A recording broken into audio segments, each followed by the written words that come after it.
আজকে পাহাড়ে অশান্তি কেন, কি এমন ঘটনা হয়েছে এই পূজার সময়? সেখানেও তো অনেক হিন্দু সম্প্রদায়ের মানুষ আছে, সেখানে হঠাৎ করে অশান্তি তৈরি করা হলো কেন? সারা দেশকে ওই দিকে দৃষ্টি নিবদ্ধ করা হলো কেন এই উৎসবের মুহূর্তে? এটা পরিকল্পিত।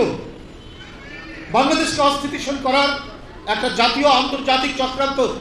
যারা শেখ হাসিনার পতনকে মেনে নিতে পারেনি তারাই এই চক্রান্ত করে যাচ্ছে যে এই দুর্গাপূজার সময় এমন কিছু ঘটনা ঘটাতে হবে যাতে বাংলাদেশের ভাবমূর্তি নষ্ট হয় বিদেশে।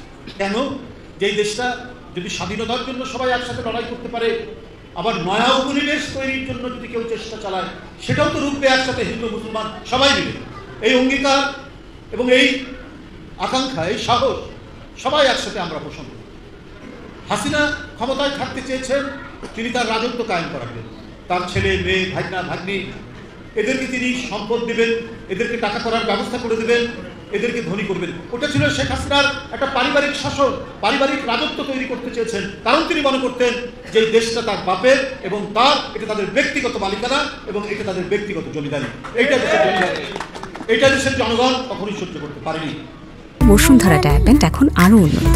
এই হট এয়ার থ্রো টপশিট দ্রুত শোষণ করে সোনামণিকে দেয় কোমল অনুভূতি। এবং কোনো একটি দেশ চেয়েছে হাসিনাকে টিকিয়ে রেখে আজীবন তারা বাংলাদেশকে তাদের নিয়ন্ত্রণে রাখবে। যে দেশের হিন্দু মুসলমান একসাথে স্বাধীনতা আনতে পারে একাত্তরে, তারা আবার নতুন করে কারো উপনিবেশে পরিণত হবে, এটা কি কেউ বিশ্বাস করতে পারে দেশের জনগণ, যে ধর্মেরই হোক? আর যারা মনে করছেন অন্য দেশে, তারা আমি মনে করি যে বোকার স্বর্গে বাস করছে। এটা সম্ভব নয়। কিন্তু আপনাদের সবাইকে বলে রাখি, এই প্রচেষ্টা তারা এখনো করার চেষ্টা করছে। আজকে সীমান্তে, আজকে পাহাড়ে অশান্তি কেন, কি এমন ঘটনা হয়েছে এই পূজার সময়?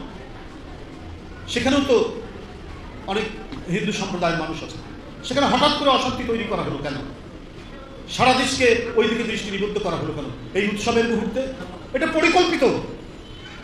বাংলাদেশকে অস্থিতিশীল করার একটা জাতীয় আন্তর্জাতিক চক্রান্ত। যারা শেখ হাসিনার পতনকে মেনে নিতে পারেনি তারাই এই চক্রান্ত করে যাচ্ছে যে এই দুর্গাপূজার সময় এমন কিছু ঘটনা ঘটাতে হবে যাতে বাংলাদেশের ভাবমূর্তি নষ্ট হয়।